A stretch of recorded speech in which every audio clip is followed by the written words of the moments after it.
Text करके बता दें तो उसको रिजॉल्व कर लेते हैं हम। सो हम अपने बूट कैंप का आगाज़ करते हैं। मेरा नाम इब्राहिम अहमद है और मैं इस बूट कैंप को होस्ट करूँगा। तो बेसिकली ये बूट कैंप हमने उन स्टूडेंट्स के लिए रखा है जो साइबर सिक्योरिटी में इंटरेस्ट रखते हैं और साइबर सिक्योरिटी की बेसिक्स सीखना चाहते हैं। तो इस बूट कैंप में हम बेसिक्स से लेकर इंटरमीडिएट लेवल तक सिखाएंगे। तो after taking this boot camp आपको लगेगा कि आपने कुछ सीखा है।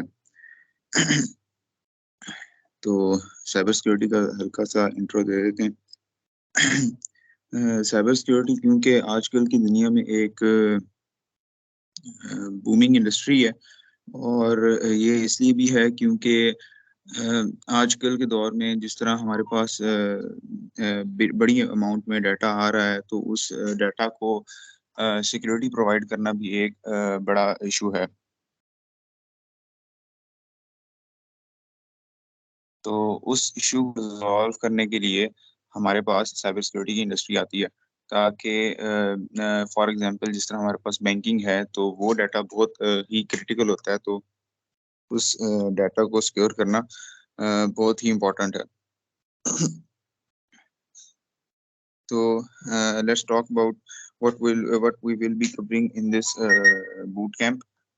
तो इस बूट कैंप में हम टोटल 10 मॉड्यूल्स कवर करेंगे।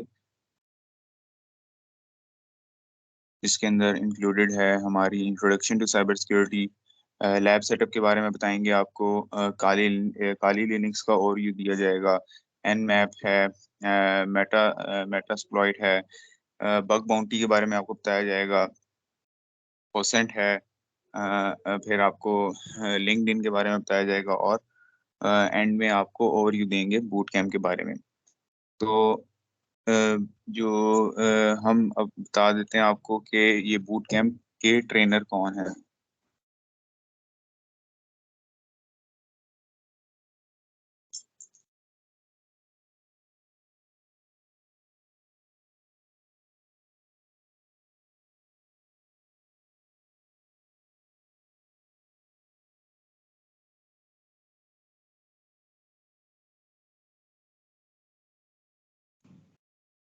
Sorry for the interruption. So जो हमारे ट्रेनर हैं उनका नाम है मोहम्मद उमैर। अ, इनका साइबर सिक्योरिटी में बड़ा इंटरेस्ट भी है और इनका नॉलेज भी है। इनका काफ़ी एक्सपीरियंस है इसके अंदर। इन्होंने पहले भी ट्रैक के लिए टॉक्स दी हैं और 2 टॉक्स ट्रैक के लिए दी हैं और 1 टॉक काउंटर टेररिज्म डिपार्टमेंट में दे के आए हैं। तो मोहम्मद उमैर जो हैं हमारे ट्रैक के वाइस प्रेसिडेंट भी हैं। तो अब हम मेरे ख्याल से इंट्रो काफ़ी हो गया, तो अब हम ये हैंड ओवर करते हैं बूट कैंप मोहम्मद उमैर को।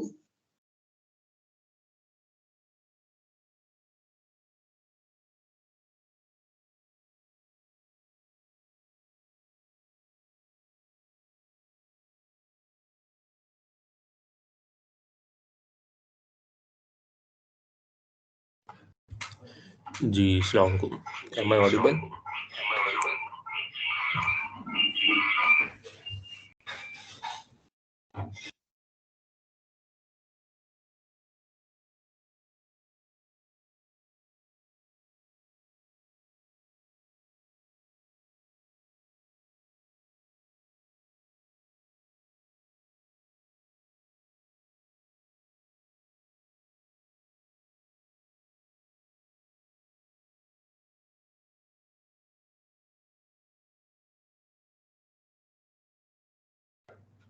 या तो मेरी आवाज़ किसी को नहीं आ रही, तो या सबको आ रही है, जो जिस अभी तक किसी ने जवाब नहीं दिया।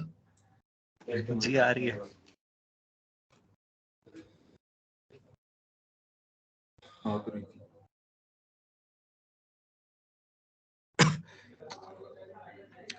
अच्छा जी, हम अपना बिस्मिल्लाह पढ़ के जो है शुरू करते हैं अल्लाह के नाम से। हमारा जो पहला आज मॉड्यूल है, या फिर हम बेसिक जो है ना, पहले मैं आपको एक इंट्रोडक्शन या एक ओवरव्यू दे देता हूँ कि हमारा जो साइबर सिक्योरिटी का है वो ये वाला पूरा बूट कैंप इसको कैसे ऑर्गेनाइज करेंगे और कैसे लेके चलेंगे इसको। तो थोड़ा सा मैं अपने बारे में जो है वो एक हल्का सा एक इंट्रोडक्शन दे देता हूँ। जैसा कि इब्राहिम भाई ने जो है एक आपको इंट्रोडक्शन दे दिया हुआ है। फाइनल ईयर का स्टूडेंट हूँ 19 सीपी से, और मेरा नाम उमैर है, और अभी मुझे तकरीबन कोई 1.5 साल हो गया है साइबर सिक्योरिटी की डोमेन में काम करते। अभी मैं एक as an assistant cyber security consultant काम कर रहा हूँ एक मल्टीनेशनल में। और उसके साथ साथ ही सबसे पहली एक टॉक दी थी ट्रैक की पिछले साल, आई गेस कि अप्रैल मई में कहीं दी थी 2022 में। तो उसके बाद से मैंने तय कर लिया था कि साइबर सिक्योरिटी एक इतनी बड़ी डोमेन है और इतनी इम्पोर्टेंट डोमेन है, और उसको जो है ना हम ऐसे निगलेक्ट नहीं कर सकते। तो इसी सिलसिले में जो है ना हमने उसको कहा है कि इसी सिलसिले में जो है ना हमने उसको एक तसलसल उसका एक जारी रखा है, और उसको जो है ना हमने शुरू करना है।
Sorry for the interruption.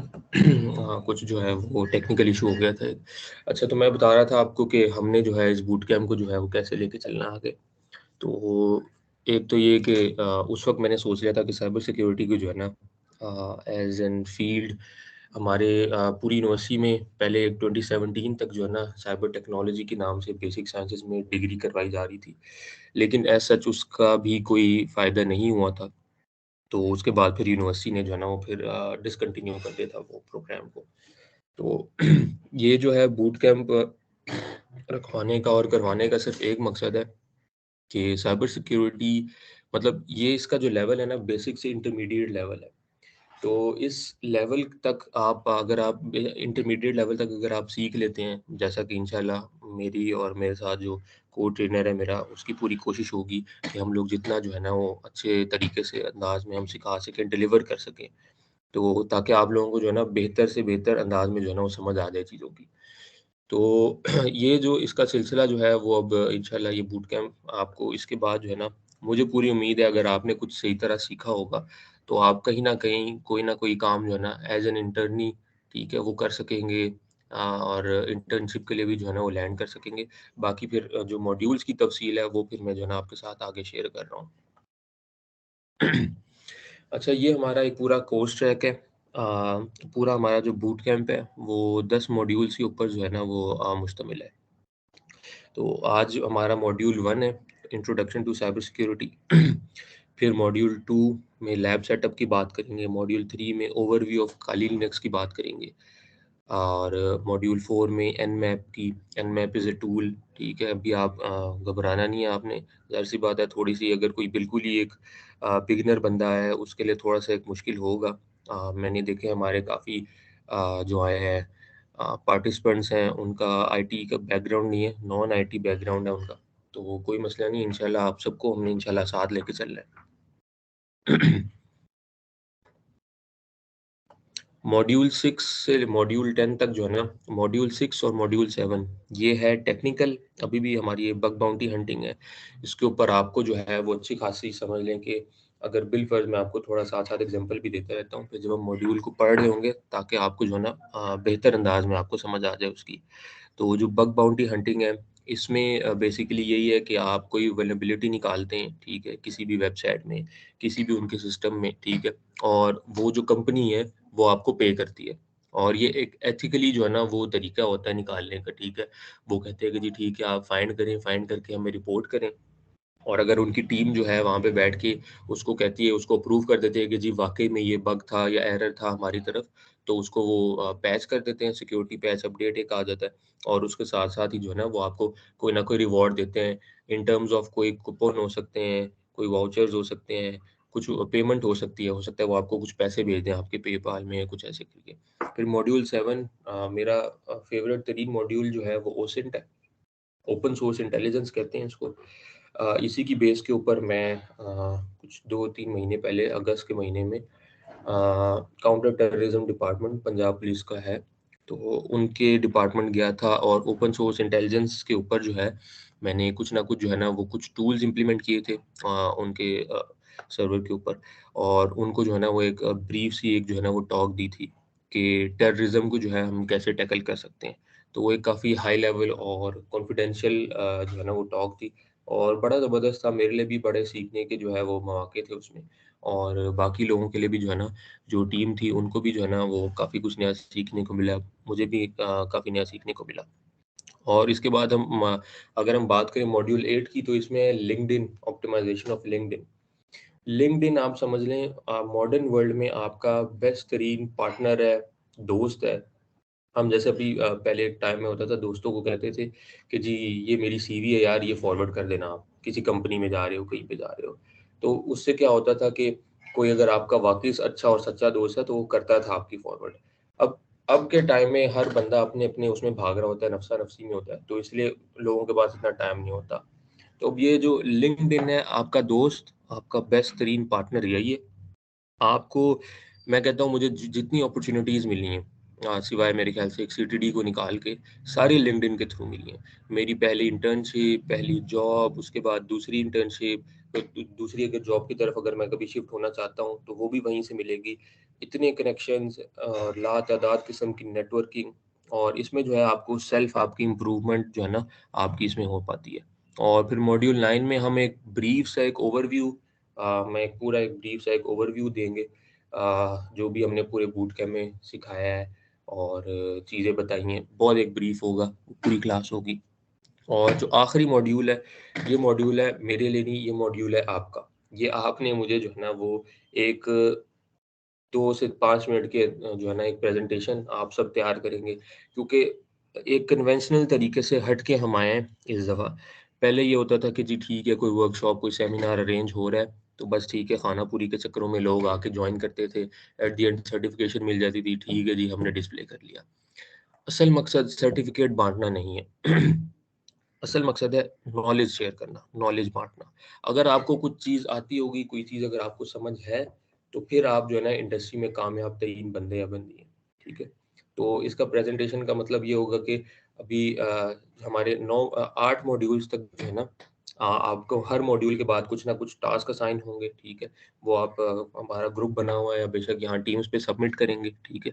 और उसको सबमिट करेंगे, उसके बाद प्रेज़ेंटेशन वाले टाइम पे जो भी आपने सारा कुछ सीखा है पूरे 8-9 मॉड्यूल्स में, उस सब की आप एक ब्रीफ सी एक इंट्रोडक्शन एक जो है ना वो प्रेज़ेंटेशन बना के लेके आएँगे, और वो जो है ना हर बंदा प्रेज़ेंट करेगा। और ये ऑनलाइन नहीं होगा, ये फिज़िकल होगा। और जो लोग यूनिवर्सिटी से नहीं हैं, क्योंकि हमारे काफ़ी लोग हैं जो यूनिवर्सिटी से नहीं हैं, तो वो फिर जो है ना उनके साथ हम एक ऑनलाइन सेशन अरेंज कर लेंगे, ठीक है?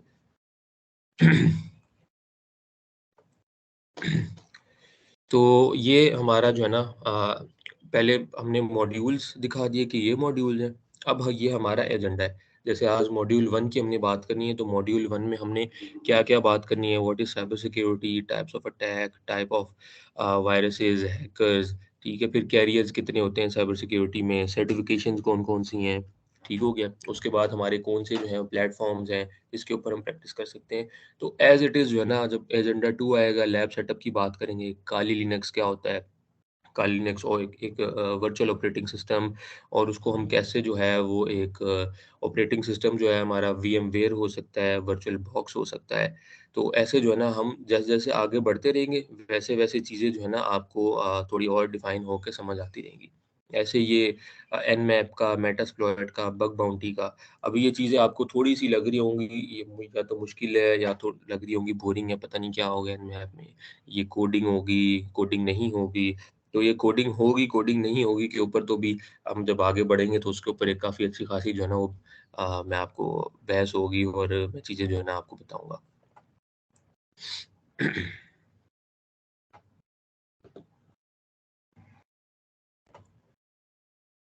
अच्छा जी, तो मेरा एक सवाल है, व्हाट इज़ साइबर सिक्योरिटी? इसमें हम 2 तरीके कर लेते हैं, या तो मेरे ख़्याल से आपके अगर कोई भी क्वेरीज़ हैं, कोई भी सवाल है ना आपके, आप बेशक चैट में लिखते जाएँ, ठीक है? और उसको एट द एंड जो है ना मैं एक-एक को जो है ना वो आंसर कर दूँगा। ये वाला जो है ना ज़्यादा मुनासिब है, क्यों? क्योंकि वो एक पूरा फ्लो चल रहा होता है, फिर जब आप फ्लो में जो है ना वो रुकते हैं, तो वो पूरा जो है ना एक रिदम टूट जाता है, क्योंकि 100 जो है ना बातें होती हैं ज़हन में करने वाली। तो अगर कोई भी किसी का कोई सवाल है, वो चैट में लिखते जाएँ, और जो मॉडरेटर्स हैं वो देख रहे हैं, वो नोट कर रहे हैं आपकी चैट को। तो एट द एंड जो है ना, वो आपको क्या करेंगे कि वो मेरे तक जो है वो कन्वे कर देंगे और मैं जो है ना उनका जवाब दे दूँगा। तो साइबर सिक्योरिटी क्या है? साइबर सिक्योरिटी बहुत अगर आसान लफ्ज़ों में अगर मुझसे कोई पूछता है, मुझसे कोई लेमैन पूछता है आके, ठीक है? जो इतना पढ़ा-लिखा नहीं है, वो पूछता है मेरे से आके साइबर सिक्योरिटी क्या है? तो मैं कोई इतनी लंबी-चौड़ी कोई डेफ़िनेशन नहीं उसको सिखाऊँगा या बताऊँगा। मैं उसको सिर्फ़ एक चीज़ बोलूँगा, जो डाटा इंटरनेट के ऊपर या इंटरनेट के बगैर आपका स्टोर हुआ है, उसको सिक्योर करने के लिए एक चीज़ आती है जिसको हम कहते हैं साइबर सिक्योरिटी। बहुत, बहुत आसान तरीन अल्फ़ाज़ में।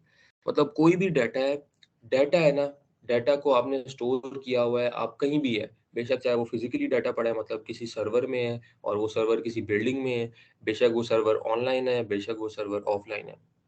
उस डाटा को उस डाटा की प्रोटेक्शन के लिए साइबर सिक्योरिटी बनाई गई है। ये साइबर सिक्योरिटी सिर्फ़ डाटा प्रोटेक्शन के लिए है, और डाटा का मतलब ये है कि एक आपके साथ कुछ इनसाइट्स भी मैं शेयर कर रहा हूँ।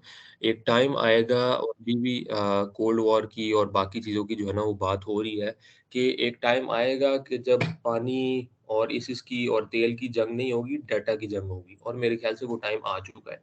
आप देखें किसी भी कोई भी सोशल मीडिया अगर आप यूज़ कर रहे हैं और आप हम फ्री यूज़ कर रहे हैं, तो इसका मतलब हम जो है ना वो खुद एक प्रोडक्ट है।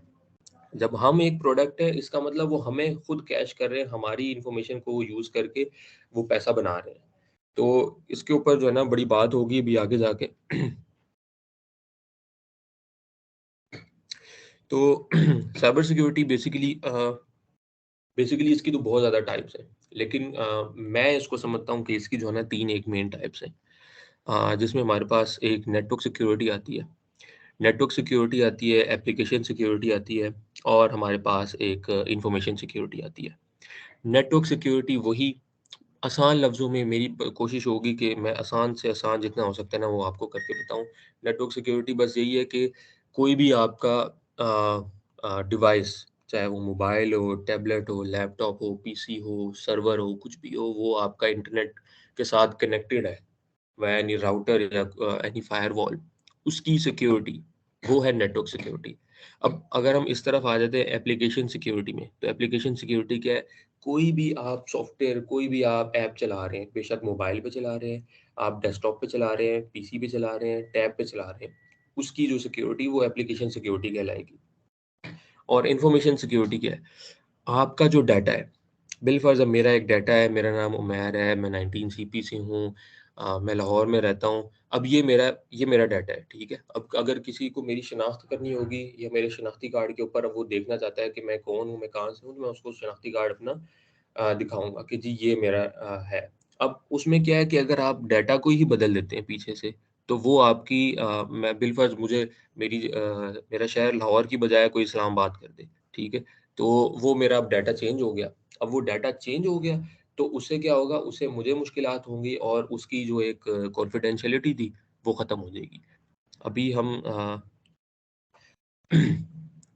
अच्छा, एक चीज़ हमेशा एक सेकंड।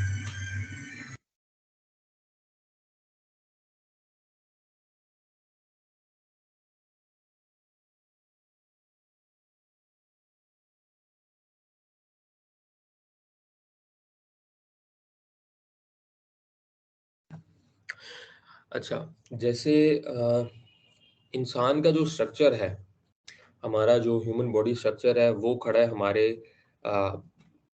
बैकबोन के ऊपर, ठीक है? हमारी जो बैकबोन है, स्पाइनल कॉर्ड है, उसके ऊपर हमारा पूरा जो एक स्केलेटन का जो एक हमारा स्ट्रक्चर है वो खड़ा है। ऐसे ही साइबर सिक्योरिटी की जो बैकबोन है या जो साइबर सिक्योरिटी का जो स्ट्रक्चर है, वो इन 3 चीज़ों के ऊपर खड़ा है। सीआईए ट्रैड के ऊपर, और ये वो सीआईए नहीं है जो हम मूवीज़ में देखते हैं, या अमेरिकन इंटेलिजेंस वाली सीआईए नहीं है। CIA stands for confidentiality, integrity and availability. मैं आपको एक समझ लें कि प्रो टिप है, या एक समझ लें कि एक सबसे इम्पोर्टेंट बात ये है कि जिस बंदे ने साइबर सिक्योरिटी में काम करना है ना, आगे बहुत सालों तक या नहीं भी ज़्यादा काम करना है, लेकिन अगर उसको सिर्फ इन 3 चीज़ों का पता लग जाए कि कॉन्फिडेंशियलिटी, इंटीग्रिटी और अवेलेबिलिटी क्या होती है, तो मैं समझता हूँ कि उसने साइबर सिक्योरिटी को जो है ना वो क्रैक कर लिए, और वो जो है ना उसमें बड़ा अच्छा काम कर सकता है। क्योंकि पूरी की पूरी साइबर सिक्योरिटी जो है वो इन 3 चीज़ों के ऊपर होती है, कॉन्फिडेंशियलिटी, इंटीग्रिटी और अवेलेबिलिटी। अब हम एक-एक करके जो है ना वो इनको आगे ज़रा देखते हैं कि क्या है ये।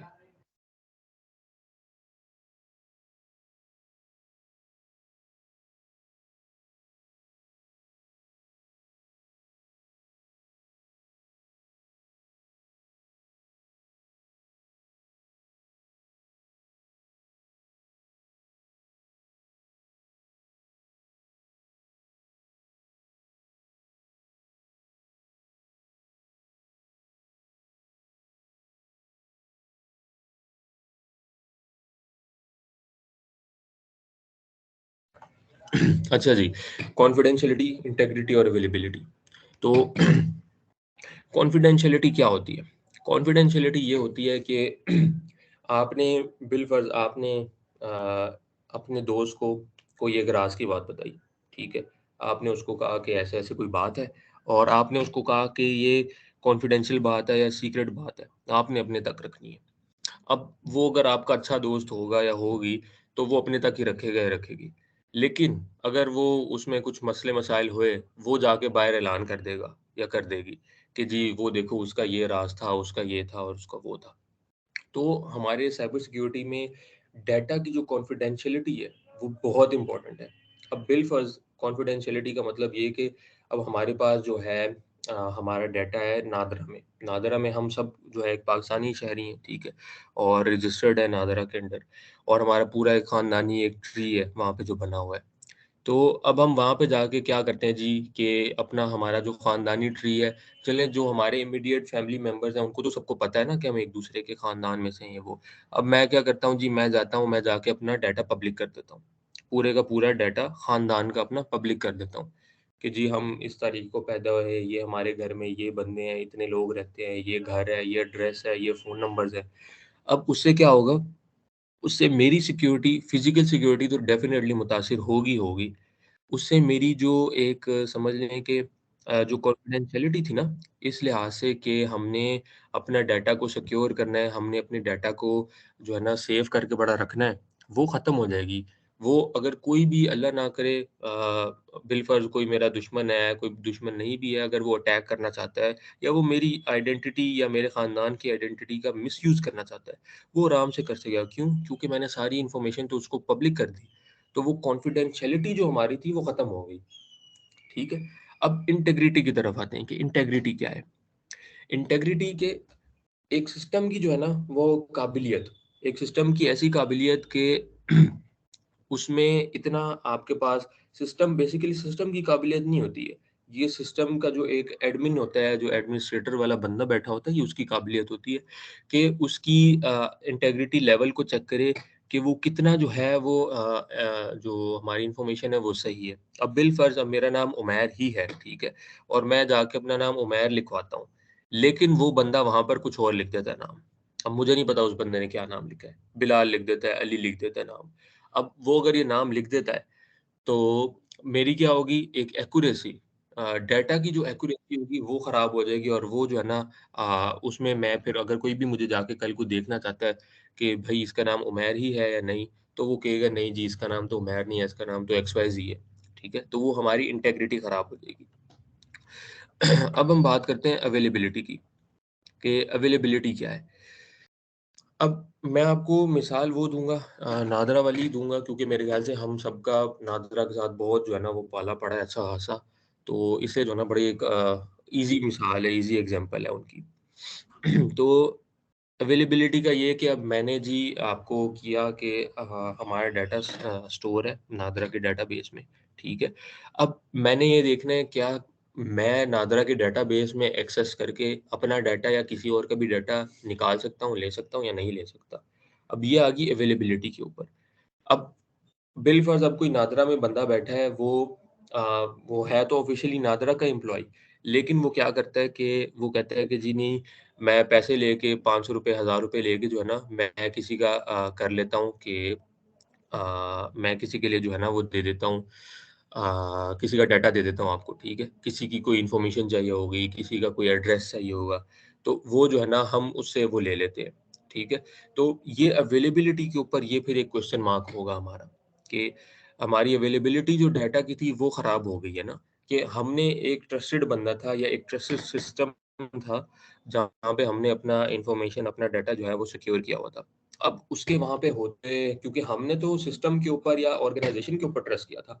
अब जबकि ऑर्गेनाइज़ेशन या वो इंडिविजुअल या वो सिस्टम ही अगर हमें धोखा दे देगा या उसमें फ्रॉड में चला जाएगा, तो फिर हमारी तो वो अवेलेबिलिटी नहीं ना रही, डाटा की अवेलेबिलिटी नहीं रही। तो हमारा जो पूरा फिर सीआईए का जो ट्रेड है ना, वो फिर दरम-बरम हो जाता है और उसका जो है ना वो कोई निज़ाम जो है ना वो रहता नहीं है वैसे, जैसा उसको चलना चाहिए, जैसा उसको होना चाहिए।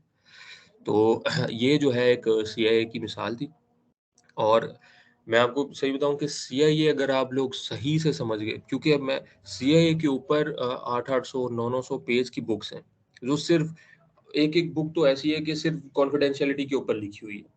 फिर एक-एक ऐसी बुक है जो इंटीग्रिटी के ऊपर लिखी है, फिर एक ऐसी बुक है अवेलेबिलिटी के ऊपर लिखी हुई है। और जब आप एज़ एन अभी तो हम स्टार्ट कर रहे हैं ना साइबर सिक्योरिटी को समझना, सीखना। जब आप थोड़ा-सा मीडियोकर लेवल तक जाते हैं, वहाँ जाके जब आप as a cyber security analyst लगते हैं, साइबर सिक्योरिटी एडमिनिस्ट्रेटर लगते हैं या कुछ भी लगते हैं, तो आप जो है ना बेहतर एक अंदाज़ में चीज़ों को जो है ना वो कर सकते हैं, समझ सकते हैं उसको कि अच्छा जी ये सीआईए का ये भी मतलब है, ऐसा भी है, ऐसा भी है। अभी तो मैंने आपको बहुत एक बेसिक रख के जो है ना मिसाल दी है ताकि आप लोगों को जो है ना वो एक समझ आ जाए। अच्छा अब हम हैकर्स की बात करते हैं, टाइप्स ऑफ हैकर्स। तो हमारे पास 3 तरह के हैकर होते हैं। एक है हमारे पास ब्लैक हैट हैकर, एक है ग्रे हैट और एक है व्हाइट हैट। तो ब्लैक हैट कौन होते हैं? सिंपल ब्लैक हैट वो लोग होते हैं जिन्होंने इल्लीगल टर्म से जो है ना वो किसी को तंग करके, किसी को ब्लैकमेल करके, ठीक है? बगैर किसी की परमिशन के उनका डाटा या उनकी कोई भी चीज़ जो है ना फाइनेंशियल वो क्या कहते हैं स्टोल करते हैं और उसको जो है ना वो जाके यूज़ करते हैं। 1 सेकंड बस रुक जाएँ अज़ान हो रही है ज़ोहर की, जैसे ही अज़ान होती है फिर हम रिज़्यूम करते हैं।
अच्छा जी, अज़ान हो गई। तो हम थे ब्लैक हैट हैकर के ऊपर। तो ब्लैक हैट कौन है?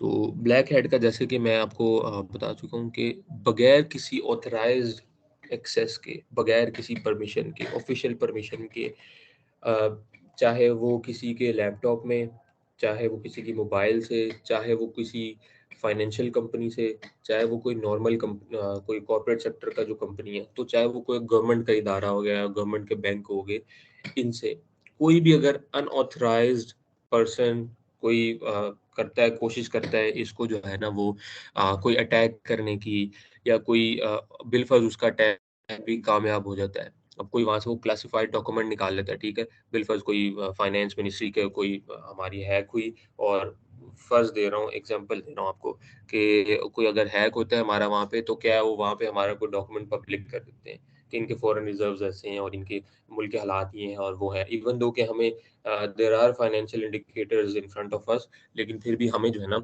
वो हम कहेंगे कि अच्छा मुल्क के हालात तो ऐसे हैं, मुल्क वैसे है। तो सिर्फ एक चीज को पब्लिक करने से, जो बहुत हाईली क्लासिफाइड डॉक्यूमेंट है, उसको पब्लिक करने से क्या होगा, हमारी इकोनॉमी तो तबाह होगी होगी, इसका जो एक हमारा एक माशरे के ऊपर जो इम्पैक्ट है वो बहुत खराब आएगा। लोगों के दिलों में यही आएगा हमेशा कि अच्छा हमारा मुल्क तो ये है, स्टॉक मार्केट तो गिरेगी गिरेगी, इकोनॉमी तो हमारी वैसे ही सही नहीं होगी, तो बाकी चीज़ों के ऊपर भी जो है ना वो इफ़ेक्ट आएगा, बेरोज़गारी बढ़ेगी, महँगाई होगी। तो ये जो ब्लैक हैट का कांसेप्ट है ना, वो यही है कि ये वो बंदा है कि इसको सारा कुछ आता है।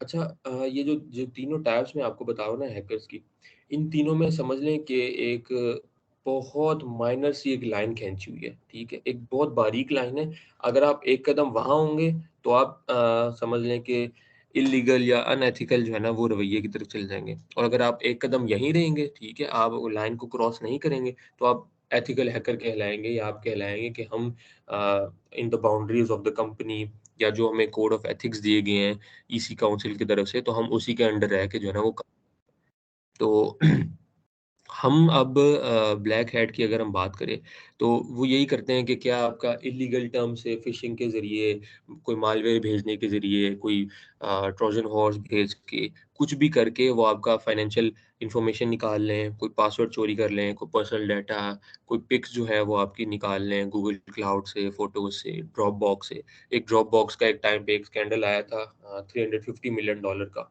2021 में था आई गेस। तो उनका यही हुआ था कि उनका जो एम्प्लॉयी है, उसी ने क्या किया, क्योंकि उसको पता लगा कि डाटा की वर्थ तो बहुत है, तो उसी के एम्प्लॉयी ने एक मालवेयर डिज़ाइन किया और उस उन्हीं के सिस्टम में इंजेक्ट कर दिया, और वो सिस्टम कॉम्प्रोमाइज़ हुआ। जब वो सिस्टम कॉम्प्रोमाइज़ हुआ, उसने वो डाटा और वो सारी तस्वीर निकाल ली, और उसने जो है डार्क वेब के ऊपर जाके उनको जो है वो सेल कर दिया, और उससे उसने अच्छा खासा कमाया था, लेकिन बाद में वो ट्रेस आउट हो जाते हैं लोग। ऐसी कोई बात नहीं है कि बंदे ट्रेस आउट ना हो सके। अब व्हाइट हैट की बात करते हैं। व्हाइट हैट ये है, ये ये बहुत एथिकल बंदा है, ठीक है? ये नेक है, और ये नेक इन टर्म्स ऑफ ये है कि इसको जो कहा जाता है ना, ये उसी में रह के करता है। अब बिलफ़र्ज़ हमारे यहाँ पे फाइनेंशियल इंस्टीट्यूशंस हैं, ठीक है? मिज़ान बैंक है, एचबीएल है, एमसीबीएल, फलाँ। इन सब के पास कोई ना कोई एक बंदा होता है एथिकल हैकर। वो क्या करता है, वो बैठ के उसका सिर्फ़ काम होता है उनकी वेबसाइट को और उनकी जो मोबाइल एप्लीकेशन है जिससे हम बैंक लॉगिन करते हैं और ट्रांज़ैक्शंस करते हैं, उसको वो लॉगिन करके और उसमें चेक करता है कोई वल्नरेबिलिटी है इसमें या इसमें नहीं है। और वो इसमें ये जो है ना वो चीज़ें देख रहा होता है कि हमारे पास क्या कहते हैं कि जो कॉर्पोरेट सेक्टर ने हमें जो रूल्स एंड रेगुलेशंस दिए गए हैं, क्या वो उसके ऊपर अमल पैरा हो रहा है, नहीं हो रहा। सिर्फ व्हाइट हैट का यही काम है, जो उसको कंपनी का सीटीओ जो होगा या सीईओ होगा, बोर्ड ऑफ डायरेक्टर्स में जो उसको टास्क दिया जाएगा ना, वो वही करेगा, और वो करके रिपोर्ट बैक करेगा, ठीक है? कि आपकी यहाँ पे डेवलपमेंट टीम को रिपोर्ट कर देगा जी, यहाँ पे बग आ रहा है आपका, ठीक है? मतलब एक वल्नरेबिलिटी आ रही है, एसक्यूएल इंजेक्शन के थ्रू आप उसको अटैक कर सकते हैं। तो वो क्या कहेगा, वो कहेगा जी आप इसको सही कर लें, ताकि कंपनी जो है ना किसी बड़े लॉस से बच जाए। तो ये एथिकल काम है। मैंने आपको बताया है कि जो तीनों टाइप के हैकर्स हैं ना, उनका तीनों का एक ही मकसद है, मतलब तीनों को बराबर की इन्फॉर्मेशन आती है, बराबर की नॉलेज है, सारा कुछ बराबर का है। फ़र्क सिर्फ़ आ जाता है हमारे एथिकल बिहेवियर का, कि हम अपना अपने ज़हन में, अपनी ज़ाती सोच में जो है ना वो क्या रख के हम आगे जो है ना वो बढ़ रहे हैं कि हमारा जो है ना वो उस लिहाज से हमारे नियत के ऊपर, वो कहते हैं कि नियत के ऊपर जो है ना वो आपका सारा बेस होता है कि आपको सवाब मिलेगा या आपको गुनाह मिलेगा, ठीक है? तो वैसे भी मोमिन के जो वो एक है कि नियतुल मोमिन खैरुम मिन अमली, कि मुसलमान या मोमिन की जो नीयत है ना वो उसके अमल से भी ज़्यादा बेहतर है। तो ये आपकी नीयत के, ये तो हम अगर हम इस्लामिक पॉइंट ऑफ व्यू की तरफ आ गए, अगर हम सिर्फ यहीं पर रहे ना, तो एक देखिए ना, अगर एक ब्लैक हैट है और वो बिलफर्ज पकड़ा जाता है, ठीक है? और वो पकड़ा जाता है, कल को उसकी बदनामी तो होगी होगी, उसके घर वालों की भी बदनामी होगी, बाकी लोगों की भी होगी। तो इसलिए हमें ईसी काउंसिल एक है हमारे पास, एक काउंसिल है जो सर्टिफिकेशंस देता है, जो करवाता है, जैसे कि आपने सबने सुना होगा तकरीबन, सर्टिफाइड एथिकल हैकिंग, ठीक है? ये सीईएच कहते हैं इस सर्टिफिकेशन को। तकरीबन जितनी बड़ी कंपनीज हैं कॉर्पोरेट सेक्टर की, वहाँ पर सीईएच वाले बंदे ही वो हायर करते हैं, अपॉइंट करते हैं, और उन्हीं से जो है ना वो आगे अपनी टेस्टिंग या अपनी कोई भी काम जो है ना वो करवाते हैं। अब हम चलते हैं ग्रे हैट हैकर की तरफ। और ग्रे हैट कौन है? ग्रे हैट वो बंदा है कि ना इधर का है और ना उधर का है, वो दरमियान वाला है। वो है ना, जो ब्लैक है हमें पता है वो बुरा है, जो व्हाइट है हमें पता है वो अच्छा है। ग्रे हैट है दरमियान वाला। जब उसका अच्छा होगा बनने को तो वो अच्छा बन जाएगा, जब उसका बुरा बनने का दिल होगा वो बुरा बन जाएगा। लेकिन इसको अगर हम थोड़ा-सा, मैं और थोड़ा प्रिसाइज़ली इसको एक्सप्लेन करूँ, तो ग्रे हैट वो है कि बिलफर्ज़ इसने कोई सिस्टम एक्सप्लॉइट कर लिया, ठीक है? कोई नेटवर्क इसने एक्सप्लॉइट कर लिया। तो इससे अब क्या होगा कि इसने एक्सप्लॉइट तो कर लिया, इसने एक्सप्लॉइट का मतलब ये है कि उसने ढूँढ लिया, उसने निकाल लिया ना कि कोई वल्नरेबिलिटी वहाँ पे थी, कोई ऐसा जो है ना कोई सीन वहाँ पर चल रहा था इनका, तो उसने क्या किया कि एडमिनिस्ट्रेटर से जो है ना वो राइट्स वगैरह ले लिए। लेकिन इसने क्या किया, इसने जाके उस इन्फॉर्मेशन को, या अगर कोई भी इसने वो कर लिया ना, उसको बेचा नहीं, ठीक है? ये वो लोग हैं जो शुगर मेले के लिए काम करते हैं। ग्रे हैट हमारे पास, जो अगर मैं बाहर की बात करूँ, रशिया के काफ़ी ऐसे हैकर्स हैं, रशिया के, ईरान के बहुत हैकर्स हैं कि जो ग्रे हैट है, और वो क्या करते हैं जी कि हम ठीक है, बस हमने एक्सप्लॉइट कर दिया एक सिस्टम को, हैक कर दिया, डाउन कर दिया, ताकि अगली जो टीम है, जो जो हमारी एथिकल हैकर्स की टीम उस कंपनी में बैठी है, उनको पता लग जाए कि सिस्टम डाउन हो गया है, यहाँ से डाउन हुआ है, तो ये ठीक कर लें। उसका, उसकी नीयत नहीं होती है ऐसा कि मैंने को पैसा कमाना है, वो करता है सिर्फ अपने, हो सकता है अपने एक्सपीरियंस सही करने के लिए, अपनी जो है वो चीज़ें बेहतर करने के लिए जो है ना वो करता है। लेकिन एक टाइम ऐसा आता है कि जब आप मज़ाक-मज़ाक में एक चीज़ कर रहे हो, एक टाइम ऐसा आता है आप सीरियस हो जाते हो। अब ग्रे हैट अगर कोई एक ऐसा बंदा है ना जो पहले कह रहा है कि जी मैं तो ऐसे ही कर रहा हूँ बस अपना एक्टिविटी के लिए, फन के लिए, एक्सपीरियंस के लिए, लेकिन एक टाइम ऐसा आएगा जब वो बोलेगा भाई मैं तो पैसे भी कमा सकता हूँ इससे। मतलब अगर एक डाटा है, कोई एक ऐसी इन्फॉर्मेशन है, को वो बेच के उसको $100 मिलियन मिल जाते हैं, तो वो बोलेगा मैं फिर इसकी तरफ जाता हूँ। मुझे क्या ज़रूरत है, मैं फिर एथिकल हैकिंग की तरफ जाऊँ। तो the difference between black, grey and white is just a single boundary line, जो कि एथिक्स की बाउंड्री लाइन कहलाती है। आप अगर थोड़ा-सा उधर होंगे तो आप ब्लैक की तरफ चले जाएँगे, और थोड़ा-सा आप इधर होंगे और आप व्हाइट की तरफ रहेंगे। और आप अगर अगर आपकी कोई इंटेंशन लेकिन ऐसी नहीं है, तो फिर आप ग्रे में ही रहते हैं। लेकिन एक टाइम ऐसा आता है कि ग्रे भी जो है ना वो ऑटोमैटिकली चला जाता है ब्लैक की तरफ।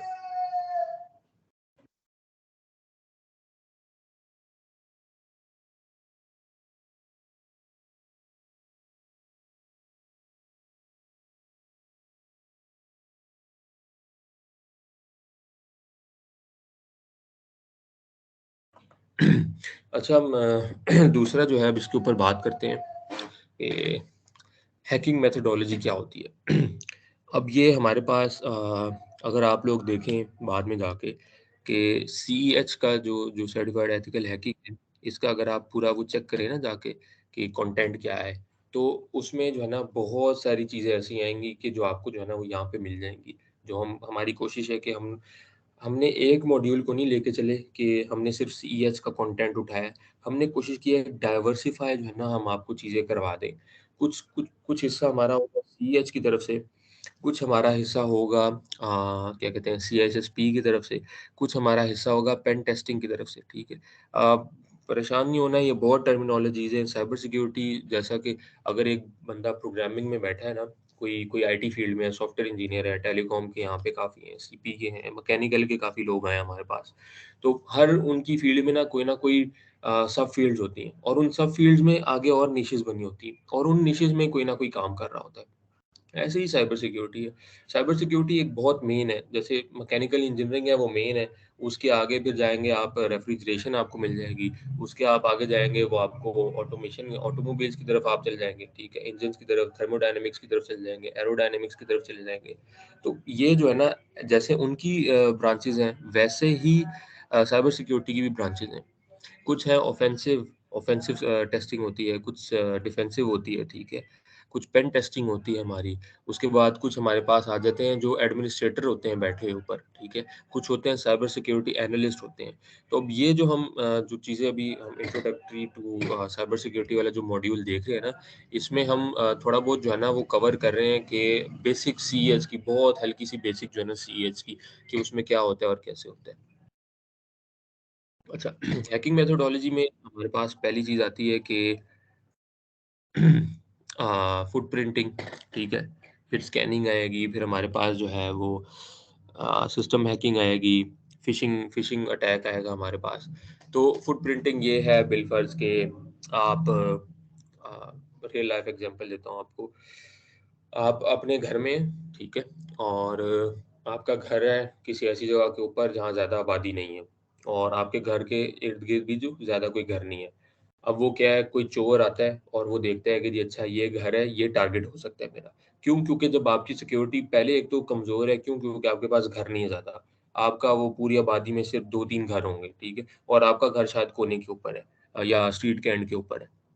तो लोग क्या कहेंगे जी, लोग आपको कहेंगे कि लोग आपको क्या कहेंगे? लोग कहेंगे जी अच्छा जी ठीक है, आप यहाँ रह रहे हैं, आप थोड़ी सिक्योरिटी अपनी बढ़ा लें। लेकिन वो क्या कहते हैं, नेग्लेक्ट कर देते हैं इस बात को, इस चीज़ को।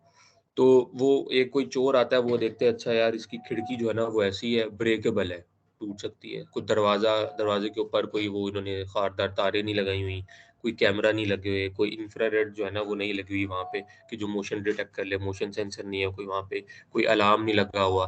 तो वो पहले क्या करता है, एक-एक चीज़ का लेता है जायज़ा। फुटप्रिंटिंग भी ऐसे ही है।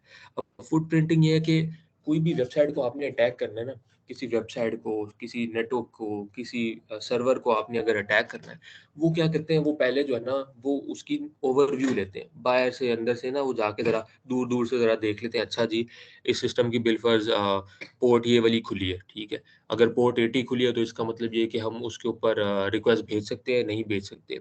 टीसीपी हैंडशेक के लिए वो हमारे पास जो ट्रांसमिशन कंट्रोल प्रोटोकॉल है, ओएसआई लेयर का, नेटवर्क लेयर के अंदर हमारे पास जो है ना ट्रांसपोर्ट लेयर में आती है ये चीज़।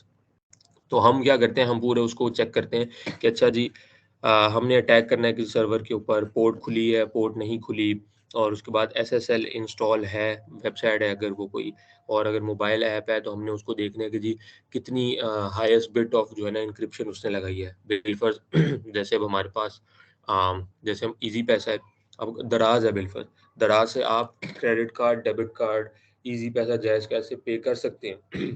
इनका एक स्टैंडर्ड होता है पीसीआई डीएसएस के नाम से, payment card industry data centre के नाम से, ठीक है? हमारे पास डाटा सिक्योरिटी। अब ये पूरी जो है ना हमारे पास समझ लें एक कंप्लायंस सेक्टर होता है। तो ऐसे ही जो है ना मैं ज़्यादा डिटेल में चला गया हूँ, तो ये फुटप्रिंटिंग का जो है ना वो एक होता है, आपने ओवरव्यू लेना होता है उस वेबसाइट का, उस मोबाइल ऐप का कि वो क्या हो रहा है, कैसे हो रहा है। अब स्कैनिंग की तरफ आ जाते हैं। पहला जब आपने बिलफर्ज़ अब चोर देख के भई आपके घर को अच्छी तरह वो देख गया कि कुछ भी नहीं लगा हुआ।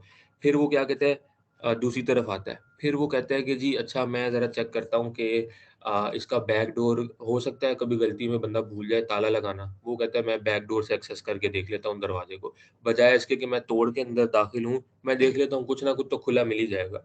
वो देख लेगा जी कि हो सकता है अक्सर लोग होते हैं या हमने फ़िल्मों में भी देखा है कि कारपेट के नीचे चाबी रखी होती है, ठीक है, घर की। वो निकालते हैं या गमले के नीचे होती है, निकालते हैं, खोलते हैं, चले जाते हैं। तो ये होती है स्कैनिंग। अब स्कैनिंग में वो क्या करते हैं जी, अब जैसे हमारे पास एक मॉड्यूल आगे है, मॉड्यूल 4 में एनमैप हमने पढ़ाना है आपको, एनमैप और वायरशार्क। तो एनमैप में वो पूरे नेटवर्क को स्कैन करना आपको सिखाएगा। बिलफर्ज हमारी यूईटी की वेबसाइट है, ठीक है? और यूईटी की वेबसाइट की काफ़ी वल्नरेबिलिटीज़ हैं, जो मुझे पता है, ठीक है? क्यों? मैंने पूरा स्कैन किया, स्कैन करके एक रिपोर्ट जनरेट होगी कि अच्छा जी इनके ये पोर्ट भी खुले हैं, ये पोर्ट भी खुला है। उसके बाद इन्होंने जो highest level of encryption security है वो नहीं लगाई हुई, फायरवॉल्स इन्होंने इतने इम्प्लीमेंट नहीं किए हुए, ठीक है, मीडियोकर लेवल तक के किए, तो वो सारा कुछ ब्रेकेबल है और वो हो सकता है। तो यहाँ पे जो है ना, ये हमारा स्कैनिंग का भी मरहला पूरा हो जाता है। फिर हम बात करते हैं सिस्टम हैकिंग की। तो सिस्टम हैकिंग क्या होता है?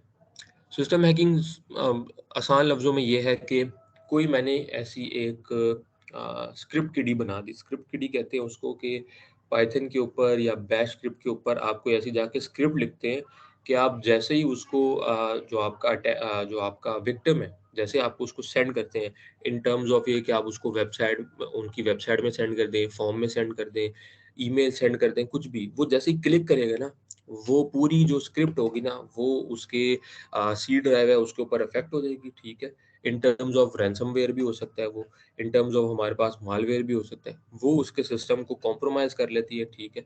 और जब तक हम जब तक नहीं उसको स्क्रिप्ट किडी को जो है ना यहाँ से कंट्रोल करके एग्जीक्यूट करेंगे, खत्म करेंगे, तब तक वो अपने लैपटॉप कंप्यूटर के साथ कुछ भी नहीं कर सकता सिवाय ये कि शट डाउन करके रख दे।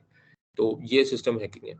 प्लांटिंग बैकडोर्स में ये है कि हमारे पास बिलफर्ज के आ, आपने देखा होगा अक्सर यूनिवर्सिटी में भी, या आप कहीं चलते फिरते कि पीटीसीएल के डब्बे लगे होते हैं रोड के किनारे पे, सड़क के किनारे पे, कहीं पे भी। तो वो क्या कहते हैं कि जी जो हाई लेवल का अटैक होता है ना, वो फिर इसके थ्रू आता है, बैकडोर के थ्रू। वो क्या होता है, अगर कोई बिलफर्ज ऑर्गेनाइजेशन है, ठीक है, हमारी समझ लें कोई बड़ी हाई लेवल ऑर्गेनाइजेशन है, और उसका वहाँ पे जो है ना वो पीटीसीएल का कोई वहाँ पे लगा हुआ है, और वो क्योंकि लगा होता है मेन के ऊपर ही लगा होता है, उसमें तो इतनी वो सिक्योरिटी नहीं होती ना, बस उन्होंने ताला तोड़ना होता है। वो ताला तोड़ के आप अगर कभी आपने अंदर देखा हो ना, तो वो अलग अलग किस्म की तारें जा रही होती हैं, नेटवर्क कंसोल्स होते हैं, बहुत चीज़ें जो है ना वो लगी होती हैं। वहाँ पे वो जाके एक इंसर्ट करता है यूएसबी, और उसको जो है ना वो एक वहाँ पे इंसर्ट कर देता है, इंजेक्ट कर देता है उसमें एक चीज़, और वो पैकेट जैसे ही आपकी नेटवर्क से ट्रैवल होता हुआ जाएगा, उसको सारी की सारी इन्फॉर्मेशन पहले उसके कंप्यूटर पे जाएगी। आप क्या कर रहे हैं, बिलफर्ज आपने लॉगिन किया फेसबुक पे, ठीक है, फेसबुक पे आईडी पासवर्ड डाला है, उनको पता लग जाएगा जी कि ये इन्होंने आईडी पासवर्ड डाला है। आपने बैंक लॉगिन किया है, बैंक की वेबसाइट लॉगिन किया है, आपने आईडी पासवर्ड डाला है, हो के थ्रू उसकी ट्रैफिक के जाएगा, सारा कुछ उसके ट्रैफिक के थ्रू होके जाएगा। तो ये हमारे पास जो है ना बैकडोर्स, प्लांटिंग बैकडोर्स में आ जाता है। ये अलग अलग किस्म की हैकिंग मेथोडोलॉजीज है। हैकिंग मेथोडोलॉजीज बहुत ज़्यादा किस्मों की है, और ये तो वो है कि मतलब बहुत मेन है और इम्पोर्टेंट थी, और इसमें बहुत ज़्यादा, क्योंकि साइबर सिक्योरिटी वो चीज़ है, हर अगले दिन के साथ कुछ ना कुछ नया आ रहा है। तो अगर आपको इस फील्ड में रहना है और अपने आप को कोप अप करना है, और आप समझते हैं कि मैं इसको जो है वो पूरा कर सकता हूँ, तो आपको बहुत ज़्यादा जो है ना वो स्टडी करने की ज़रूरत है। मतलब अलग-अलग चीज़ें आप पढ़ें, आर्टिकल्स पढ़ें, ठीक है? जो बड़े-बड़े एथिकल हैकर्स हैं या फोरम्स हमारे पास हैं, उनके ऊपर जाएँ, उनके ऊपर सर्च करते रहें, देखते रहें क्या हो रहा है, कैसे हो रहा है। अब हम बात करते हैं साइबर सिक्योरिटी अटैक्स के बारे में। अटैक्स भी हमारे पास बहुत किस्मों का है, ठीक है? एक ब्रूट फोर्स है, फिशिंग अटैक है, उसके बाद डॉस अटैक है, डीडॉस अटैक है, बॉटनेट्स है हमारे पास। ब्रूट फोर्स अटैक क्या होता है? ब्रूट फोर्स अटैक हमारे पास होता है कि ये एक है हिट एंड ट्रायल, ठीक है? ट्रायल एंड एरर जैसे कि लिखा हुआ है, user trial and error to guess login info. तो ये एक ट्रायल बेस्ड चीज़ होती है। अब सिंपल होता ये है, वो वाला टूल, हम उस टूल के ऊपर नहीं जाएँगे, लेकिन मैं आपको उस टूल का बता दूँ, बर्ब स्वीट नाम है उसका, ठीक है? आप उसमें जो है ना वो बर्ब स्वीट नाम है, और 2-3 टूल्स हैं अलग-अलग। उनमें आप क्या करते हैं, बिलफर्ज़ आपको किसी का जीमेल आईडी पता है, ठीक है? आपको पता है कि ये फेसबुक के ऊपर इसी ईमेल के साथ जो है ना इसने इसका आईडी बनी हुई है। मैं क्या करता हूँ, मैं जाता हूँ, हमारे पास एक होती है पासवर्ड की डिक्शनरी, ठीक है? मतलब जितने पॉसिबल पिछले सालों में जितने कोई पॉसिबल पासवर्ड रखे गए हैं ना, और जितने पासवर्ड ब्रीच हुए हैं, ये हमारे पास मिल जाते हैं, हर हर तकरीबन बड़ी वेबसाइट के ऊपर जो है ना हमें मिल जाता है कि जितने पासवर्ड ब्रीच हो गए आज तक दुनिया में, किन-किन लोगों ने क्या-क्या पासवर्ड रखे थे। ये तो नहीं आता कि किन-किन लोगों ने, लेकिन ये आ जाता है कि पासवर्ड कौन-कौन ने जो है ना वो क्या-क्या रखा हुआ था। अब आप क्या करते हैं, वो फ़ाइल को वहाँ पे एक पाइथन की एक स्क्रिप्ट होती है, वहाँ पे आप इंसर्ट करते हैं और उसको ऑटोमेट कर देते हैं, ठीक है? उसको आप क्या करते हैं जी, आप गेस करते जाओ। मतलब 1 गलत होगा, 2 गलत, बिलफ़र्ज़ मेरे पास उस डिक्शनरी में 1000 पासवर्ड पड़ा है। तो वो 1000 का 1000 पासवर्ड जो है ना, वो ट्रायल करता रहेगा। लेकिन ये चीज़ काफ़ी पुरानी हो गई है, ये चीज़ जो है ना वो अब नहीं उसमें अभी भी जो लोग जिन लोगों को ज़्यादा पता है, जो लोग काफ़ी जो है ना पुराने लोग हैं इस फील्ड में, वो लोग अभी भी इस ट्रिक को यूज़ करके लॉगिन कर लेते हैं। आपकी जो है वो आईडी या कोई भी आपकी जगह पे लॉगिन कर सकते हैं किसी भी चीज़ को। अब इसलिए ये पुरानी हो गया है क्योंकि अब जो आपका सर्वर है ना, बिलफर्ज आप फेसबुक की बात करें, 3 3 आपको वो 3 या 4 आपको या 5 मैक्सिमम देता है वो, ठीक है, ट्रायल के। उसके बाद वो कहता है कि जी आपने अक्सर वेबसाइट्स पे देखा होगा, you have been blocked for 15 minutes, आप साइन इन नहीं कर सकते, ठीक है। आपको जो है ना 10 मिनट बाद आप साइन इन कर सकते हैं या 15 मिनट बाद आप साइन इन कर सकते हैं। आपके पास आखिरी अटेम्प्ट है, 2 अटेम्प्ट है, इसके बाद आपने गलत किया, आप साइन इन नहीं कर सकते।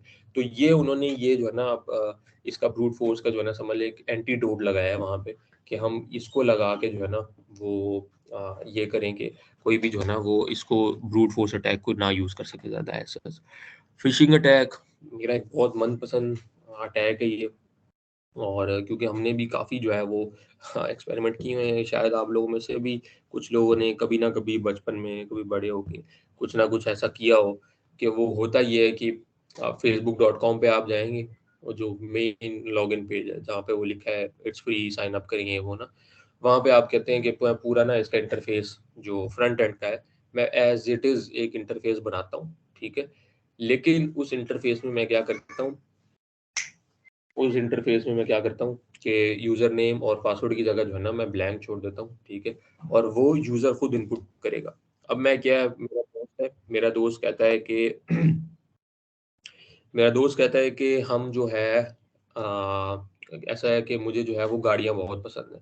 मैं उसको कहता हूँ अच्छा तुझे गाड़ियाँ बहुत पसंद है, ऐसा है कि मैं तुझे एक पेज का लिंक सेंड कर रहा हूँ, यहाँ पे बड़ी अच्छी गाड़ियों की तस्वीर हैं, 4K में मिल रही हैं, डाउनलोड कर लेते हैं, ठीक है, और इसको वॉलपेपर लगा लो अपना ना। वो कहता है ठीक है यार मैं कर लेता हूँ। वो कहता है लिंक सेंड करो, मैं उसको लिंक सेंड करता हूँ। वो फिर क्या करता है, वो कहता है कि यार ये फेसबुक का पेज है। मैं कहता हूँ हाँ ये फेसबुक के ऊपर ही पेज है, ऐसा है कि लॉगिन कर लेना और वो पेज सामने आपके खुल जाएगा। अब होता ये है जब वो लॉगिन कर रहा होता है ना, तो वो लॉगिन करके जो आईडी और पासवर्ड है वो उसका फेसबुक के पास नहीं जा रहा होता, वो उसका आईडी पासवर्ड घूम फिर के हमारे पास वापस आ रहा होता है, हमारे डीबी में, डेटाबेस में। अब वो जब लॉगिन करता है, और मजे की बात है कि रीडायरेक्ट वो उसी पेज के ऊपर होता है जो उसको देखना था, जो गाड़ियां देखनी थी, जो भी उसने पेज देखना था, रीडायरेक्ट वहीं पर होगा, वो देख भी लेगा, ठीक है। तो ये तो बहुत पुराना, मैं आपको बता रहा हूँ कि ये तरीका तो बहुत पुराना है। अब तो बहुत नए नए तरीके आ गए हैं फिशिंग अटैक को जो है ना वो परफॉर्म करने के लिए। तो बेसिकली फिशिंग अटैक वही है कि आप किसी चीज़ का जो है ना वो डुप्लीकेट रेप्लिका करके, जैसे आप लोगों के पास अक्सर, आप लोग अगर सारे जाके देखें अपने जीमेल में स्पैम फोल्डर में जाएं, वहाँ पे आप देखते होंगे जी click here to accept bitcoin, या ये करें या वो करें। तो आप जैसे ही क्लिक करेंगे कुछ ना कुछ आपके ऊपर जो है ना वो अटैक इम्प्लीमेंट हो रहा होगा। कोई मालवेयर भेज देगा, कोई रैंसमवेयर भेज देगा। वो कोई इतने अच्छे लोग तो है नहीं कि लाख डॉलर जो है ना वो हमारे लिए छोड़ के जाएं। कोई अफ्रीका के जंगल में कोई बंदा है, कोई प्रिंसेस है तो ये चीज़ें जो है ना ये सारी बहुत पुरानी है। तो इसलिए आप लोगों को भी जो है ना इससे बचना चाहिए और इसको जो है ना वो ज़रा समझना चाहिए। तो इसके बाद हमारे पास आता है डॉस अटैक और डीडॉस अटैक। डॉस अटैक है डिनायल ऑफ सर्विस अटैक, और डीडॉस अटैक है distributed denial of service attack. Denial of service attack का मतलब सिंपल ये कि जब हम बोर्ड में थे तो हमारा वेबसाइट के ऊपर रिजल्ट आता था, ठीक है। तो हम क्या करते थे, एट अ टाइम जाहिर सी बात है रिजल्ट उन्होंने अनाउंस करना होता था, 10 बजे अनाउंस किया उन्होंने रिजल्ट, और 1.5 लाख बच्चा है, 2 लाख बच्चा है। अब वो 2 लाख बच्चा जब एट अ टाइम पूरे 10 बजे वो सर्वर को रिक्वेस्ट सेंड करेगा, तो सर्वर की भी एक कैपेबिलिटी है, वो सिर्फ बिलफर्ज 1 सेकंड के अंदर वो एक्सेप्ट करता है जी 30 रिक्वेस्ट या 50 रिक्वेस्ट, ठीक है। अब आप 1 सेकंड में बिलफर्ज उस टाइम पे किसी ने 1000 1500 रिक्वेस्ट एट अ टाइम, क्योंकि ये प्रोबेबिलिटी हो सकती है कि एट अ टाइम ही किसी ने क्लिक किया और 1000 बंदा एट अ टाइम भी क्लिक कर सकता है, क्योंकि जब पता है कि 10 बजे ही आना है तो सारे 10 बजे क्लिक करने शुरू हो जाएंगे। तब उसमें क्या होगा कि आपका सर्वर जो है वो, हम कहते हैं सर्वर डाउन हो गया जी, ठीक है, server is not responding, server बहुत बहुत टाइम लगा रहा है लोडिंग के ऊपर। ये है डॉस अटैक। और distributed denial of service, DDoS attack जिसको हम कहते हैं, वो क्या है, बॉटनेट्स होते हैं। मतलब हम क्या करते हैं, हम एक स्क्रिप्ट लिखते हैं पाइथन की, ठीक है, हम कहते हैं कि जी 1000 हम बॉट बनाते हैं, और 1000 बॉट बना के हम कहते हैं फलां वेबसाइट पे जाओ और उसको रिक्वेस्ट सेंड करो जाके, ठीक है। वो बस जाके बिला वजह रिक्वेस्ट सेंड करता रहता है, उसको करता रहता है। अब ये बुरा क्यों है? ये हमारे केस में तो हमें तो कोई इतना मसला नहीं है, ये बुरा है बड़ी कंपनीज के लिए, ठीक है। ये ये बुरा है हमारे लिए कि जिनकी बिलफर्ज अब कोई अमेज़न है, ठीक है। अब बिलफर्ज अमेज़न के ऊपर कोई जाके डीडोस अटैक लगा दे, अब उनकी तो एक सेकंड में लाखों डॉलर की जो है वो सेल एंड परचेज हो रही है, उनका बिजनेस हो रहा है। अगर हम ये कर देंगे और हम डीडोस अटैक लगा देंगे तो हम जो है ना क्या कहते हैं उसको, उनकी वेबसाइट को डाउन कर रहे हैं। इसका मतलब ये कि उनका बिजनेस जो है ना वो लॉस में जा रहा है। Man in the middle attack का मैंने आपको प्लांटिंग बैकडोर्स में बताया था। जैसे बिलफर्ज बीच में एक बंदा बैठा हुआ है, ठीक है, वो नेटवर्क को ऐसा इंटरसेप्ट करता है कि कोई भी ट्रैफिक जो है ना उसके थ्रू से ही होके जाती है, ठीक है। तो उसके थ्रू जो है वो आपका क्या है, आपकी वो यूजर क्रेडेंशियल वो है वो कर सकता है, क्या कहते हैं, स्टील कर सकता है। बिलफर्ज एक और मैं आपको उसकी मिसाल देता हूँ। अब हमारा यूनिवर्सिटी का इंटरनेट है एड्यूरोम के नाम से, ठीक है। अब मैं क्या करता हूँ, मैं भी एक एड्यूरोम बनाता हूँ लेकिन अपने लैपटॉप के थ्रू, ठीक है। अब मेरे लैपटॉप में बिलफर्ज है एक वो मैंने एक डोंगल लगाया हुआ है और उससे जो है ना उस सिग्नल कैच हो रहे हैं, और मैं क्या करता हूँ उसको रिप्रोड्यूस करता हूँ सिग्नल को, और मैं अपना एड्यूरोम बनाता हूँ। लेकिन मेरा एड्यूरोम बनाने का मकसद इंटरनेट देना तो है ही है, फ्री में दे रहा हूँ ना मैं फ्री में इंटरनेट दूंगा, लेकिन मेरा असल मकसद है कि कोई बंदा यहाँ से कोई लॉगिन करे, कुछ भेजे ना, बिलफर्ज उसने मेरे नेट से कनेक्ट हुआ और उस दराज पे जाके उसने कोई शॉपिंग की, credit card debit card number डाला, लेकिन वो होके मेरे थ्रू जाएगा। अब वो जब होके मेरे थ्रू जाएगा ना, तो इसका मतलब मैं उसको जो है ना वो इंटरसेप्ट कर सकता हूँ उसकी जो चीजें, और मैं उसको कैच करके उसको जो है ना मैं यूज कर सकता हूँ बाद में। तो ये man in the middle attack की जो है ना एक परफेक्ट एक एग्जांपल समझ सकते हैं आप। आखिरी है हमारे पास अटैक, और आखिरी अटैक है जिसको हम कहते हैं एसक्यूएल इंजेक्शन। अब एसक्यूएल इंजेक्शन वो चीज़ है कि अभी भी मतलब ये एक तो पुराना भी है, सबसे पुराना अटैक में एक शुमार होता है ये, और दूसरा ये कि अभी इस टाइम पे भी एसक्यूएल इंजेक्शन जो है ना सक्सेसफुल है। क्यों? क्योंकि लॉजिक बिल्डिंग जो है ना वो कभी रुकती नहीं है। एसक्यूएल या सीक्वल जिसको आप कहते हैं, ये डेटाबेस की लैंग्वेज है, ठीक है, जिसमें आपने कोई भी अपना डाटा स्टोर करना है डेटाबेस में, तो आप ये वाली लैंग्वेज सीक्वल की यूज करते हैं। क्यूरीज होती हैं, हम इनको सिंपल अगर लफ्जों में बोल दें, क्यूरीज होती हैं, इंसर्ट डाटा, ऐड डाटा, ठीक है, एडिट डाटा। तो ये करके ना टेबल्स वगैरह को हम कंबाइन करते हैं और ये हमारे डाटाबेस में जो है ना पूरा हमारा एक डाटा बनता रहता है। अब इसका क्या होता है, कोई ना कोई ऐसी क्यूरी हम ऐसी लगा देते हैं लॉजिक बिल्डिंग। अब यहाँ इसमें कोडिंग ज़ाहिर सी बात है ज़रूरत है, इसके बाद हम ज़रा कोडिंग की भी बात कर लेते हैं थोड़ी सी। तो इसमें जो एसक्यूएल इंजेक्शन है ना, इसमें ये होता है कि आप कोई ना कोई ऐसा एक लॉजिक लगाते हैं कि बजाय इसके कि वो डाटाबेस में आपका डाटा भेजे ना, वो उससे पहले ही जो है वो एक लॉजिक ऐसी क्रिएट कर देता है कि वो या तो आपका डेटाबेस जो है वो खराब हो जाती है, मतलब करप्ट हो जाता है डाटा आपका सारा, या फिर क्या होता है कि मैं इजीली जो है ना वो अपना जो हमारे डेटाबेस में जो डाटा है उसको मैं निकाल सकता हूँ, ठीक है। आसान लफ्जों में ये कि मैं चोरी कर सकता हूँ उसको, और वो चोरी करके मैं उसको किसी भी काम में जो है ना वो लेके आ सकता हूँ। बिलफर्ज मेरे पास एक डाटा है।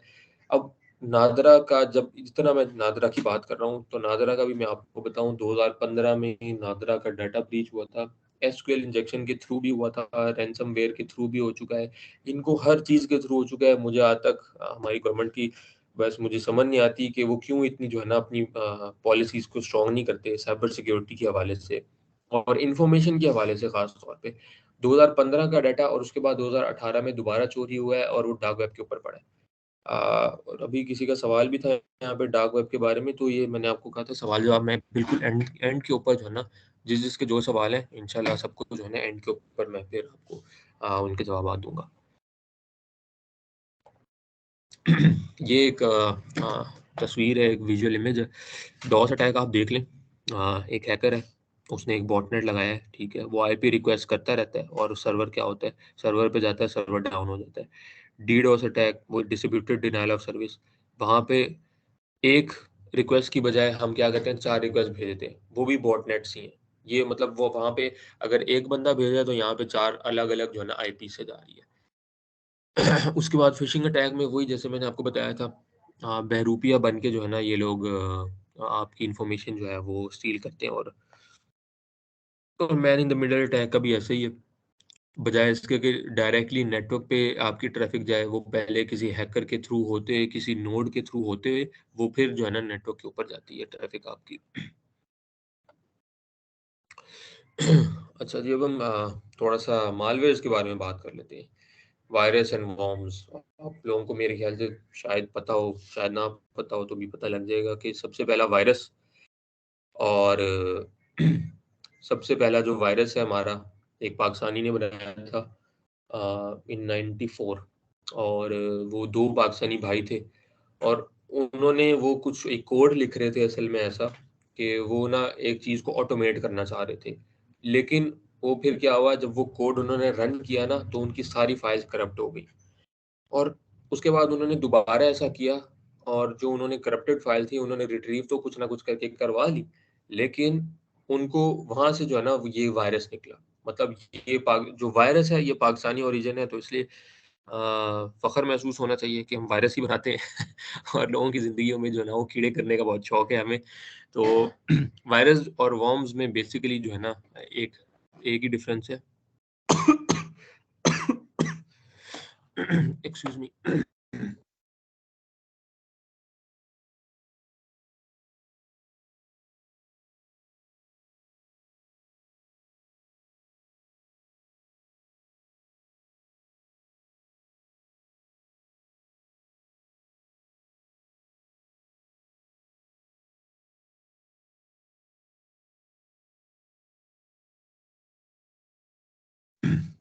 अच्छा जी, सॉरी। वायरस और वॉर्म्स में जो है ना वो एक ही फ़र्क है। वायरस जो है ना उसको हमें ट्रिगर करना पड़ता है, ठीक है? उसको हमें ट्रिगर करके, मतलब उसको हमने एक्टिवेट का बिलफर्ज़ सिंपल अगर समझाऊँ तो एक्टिवेट का बटन दबा के फिर वो एक्टिवेट होता है, ठीक है? लेकिन वॉर्म ऐसा नहीं है। वॉर्म ये है कि मैंने एक लैपटॉप में कोई ऐसा कोड लगा के भेज दिया, ठीक है? और आपने वो फ़ाइल डाउनलोड कर ली है, चाहे वो पीडीएफ की फ़ॉर्म में है, चाहे वो वर्ड की फ़ॉर्म में है। आपने जैसे डाउनलोड करके आपने बस उसको खोलना है। आपने खोला तो वो एग्ज़ीक्यूट हो जाएगा, ठीक है? और वायरस जो है ना वो ऐसा नहीं है। वायरस ये है कि .exe की फ़ाइल ज़्यादातर होती है हमारे पास, ठीक है? एग्ज़ीक्यूशन की, या अगर आपने कोई भी अगर जब सॉफ्टवेयर डाउनलोड करते हैं तो .exe की एक्सटेंशन होती है वो। जब तक आप उसको एक्टिवेट नहीं करते तब तक जो है ना कोई वायरस आपके पास जो है ना वो नहीं आता। या फिर आपके उससे यूएसबी में अगर आपने किसी के लैपटॉप में लगाई हुई है और आपने वो निकाल के वापस अपने लैपटॉप में लगाते हैं, तो हो सकता है उसके लैपटॉप में कोई वायरस हो या वर्म हो, तो वो जो है ना आपकी यूएसबी में ट्रांसफर होके आपके लैपटॉप तक पहुंच जाए। ट्रोजन हॉर्स, बिल्कुल। ट्रोजन हॉर्स जो है ना वो इसकी कहानी कुछ ऐसे है कि ग्रीक टाइम में क्या होता था कि जो अच्छे-अच्छे लोग होते थे ना, जो आपके जब हालत जंग में कैसल के बाहर जो है ना, वो होता था कि कुछ परेड कर रहे होते थे, कुछ लोग कर रहे होते थे ना ऐसे करके। तो उस टाइम के एनिमी ने क्या सोचा, उन्होंने कहा कि हम क्या करते हैं, बहरूपिया बन जाते हैं, ठीक है? उनके ना एक एक रिवाज था, ट्रेडिशन था उस टाइम पे, कि वो को ना घोड़ों के अंदर जो है ना वो जाते थे, और उनको जो है ना वो बड़ी एक उनकी नुमाइश होती थी। तो उन्होंने कहा कि हम घोड़ों के अंदर जो है ना छुप के चले जाते हैं, लकड़ी के घोड़े उन्होंने बनाए, ठीक है? उसके अंदर वो छुप के ना जो एनिमी वाली जो फ़ौज थी वो चली गई उनके कैसल में, और जाके अटैक कर दिया।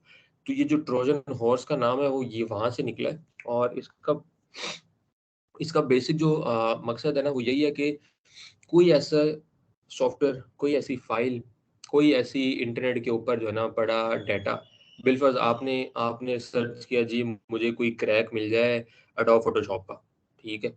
आप जाते हैं सर्च करते हैं जी, ठीक है जी, मिल गया एडोब फोटोशॉप का। वैसे अगर आप लाइसेंस खरीदें तो $200-300 उसके लगते हैं लाइसेंस के। लेकिन चूंकि हमने सबने क्रैक करना है, पैसा नहीं हमने लगाना, फ्री में हमने यूज करना है, तो हम कहते हैं हम क्रैक कर लेते हैं। तो अब वहाँ पे वो आ रहा है जी कि यहाँ पे आप इंस्टॉल कर सकते हो, डाउनलोड कर लो ना इसको, एडोब फोटोशॉप को। अब वहाँ पे जब हम जाके डाउनलोड करते हैं, तो सामने तो एडोब फोटोशॉप ही हमें नज़र आ रहा है।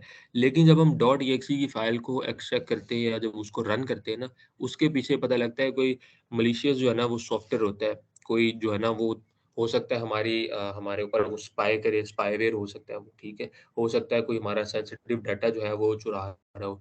आजकल जो ज़माना है वो एड्स का ज़माना चल रहा है, ठीक है? हम कोई भी चीज़ खोलते हैं, एड्स होती है उसमें। तो वो क्या कोई ना कोई ऐसे हमारे पास स्पाईवेयर हैं जो आपकी सिर्फ एड्स को देखते हैं कि इस बंदे की एड्स के ऊपर क्या आ रहा है, ठीक है, और उस एड की बिना के ऊपर या बिलफर्ज उन्होंने सिर्फ ये देखना है, जैसे अब आप लोगों ने 10 दफ़ा ऐसे सोचा भी होगा, आप लोग गुजरे भी होंगे, गूगल में आप लोगों ने लिखा होगा शूज़, ठीक है, बेस्ट शूज़ इन इस्लामाबाद, बेस्ट शूज़ इन रावलपिंडी। उससे अब क्या होगा, हो सकता है कोई स्पाईवेयर हो, लेकिन अब तो एल्गोरिथम भी फेसबुक और इंस्टाग्राम के इतने स्ट्रांग हो गए कि आप जो सर्च करते हो गूगल पे ना, या आपने सोचा भी है अगर पता नहीं क्या है, तो वो फौरन आपके पास अगली ऐड जो है ना उसकी चीज जो है ना शूज की आना शुरू हो जाएगी। फेसबुक के ऊपर हो, इंस्टाग्राम के ऊपर हो, कहीं पे भी हो, किसी भी प्लेटफॉर्म के ऊपर है।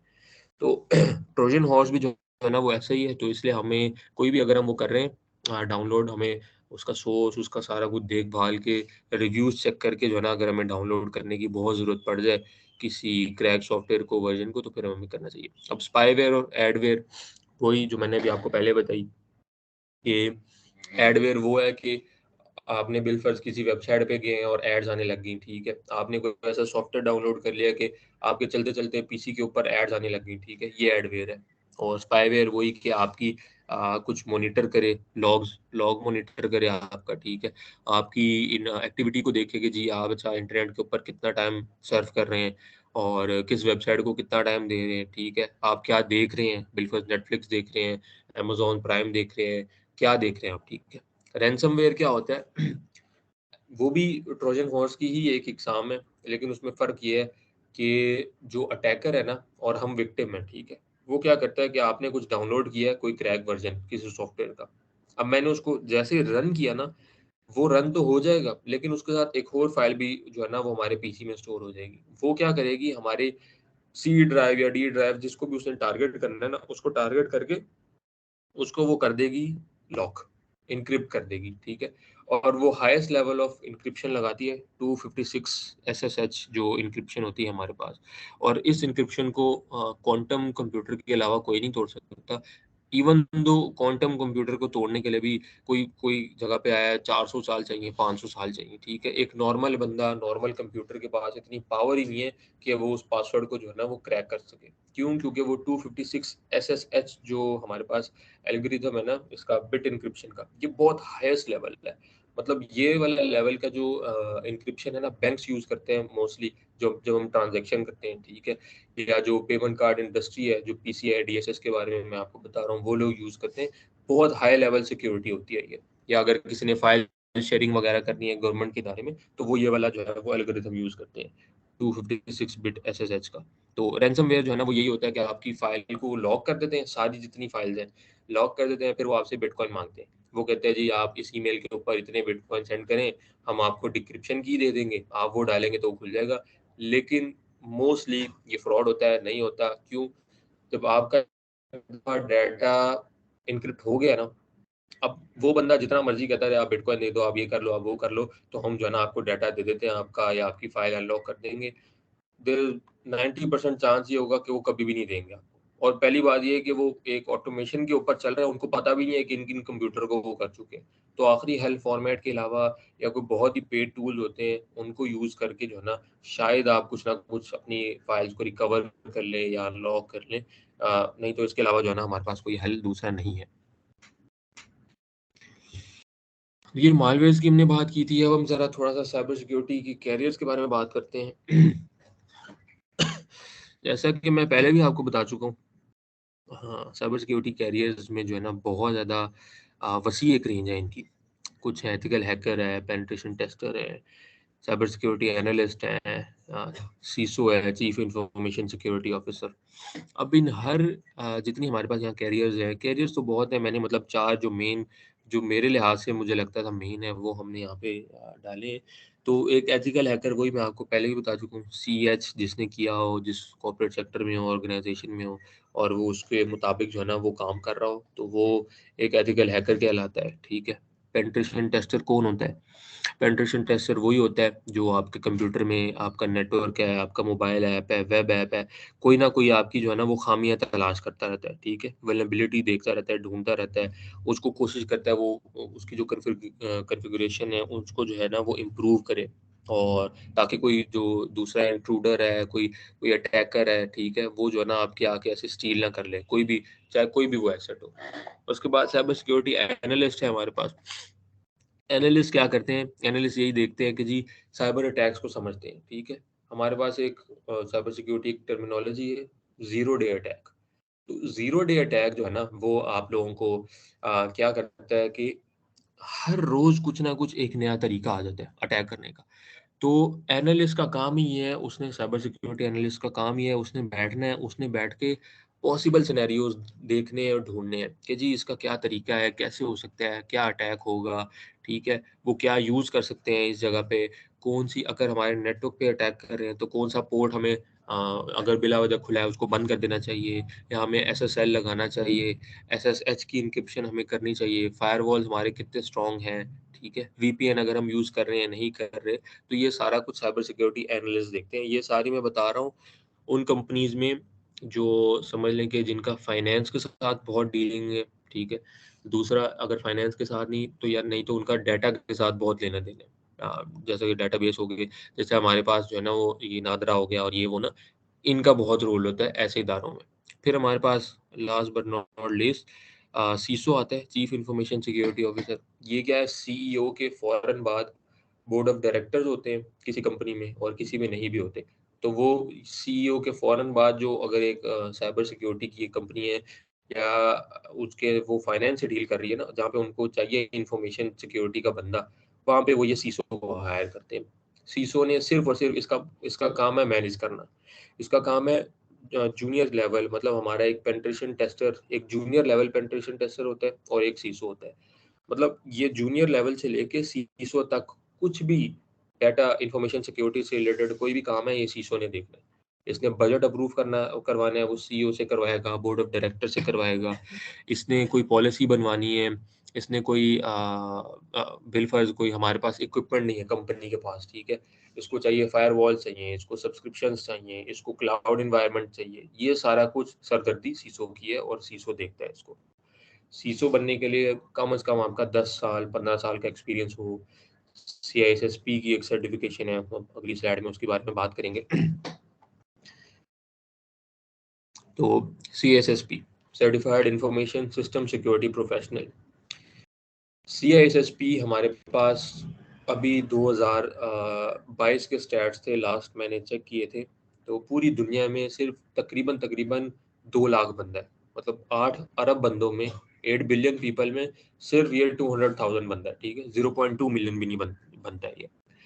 तो इस इस सर्टिफिकेशन की एक तो डिमांड बहुत ज़्यादा है, मतलब इतनी ज़्यादा है कि आपकी सोच है, ठीक है। और ऊपर से अगर आप ये सर्टिफिकेशन करते हैं और सर्टिफिकेशन करने के बाद आपको सर्टिफिकेशन पास करेंगे, 5 साल का आप एक्सपीरियंस होगा एज एन एसोसिएट लेवल के ऊपर, ठीक है। एसोसिएट लेवल के ऊपर आपका पहले एक्सपीरियंस होगा, एक्सपीरियंस करने के बाद आप प्रोफेशनल बनते हैं CISSP के, और फिर आप कहीं जाके सीसो लगते हैं, ठीक है।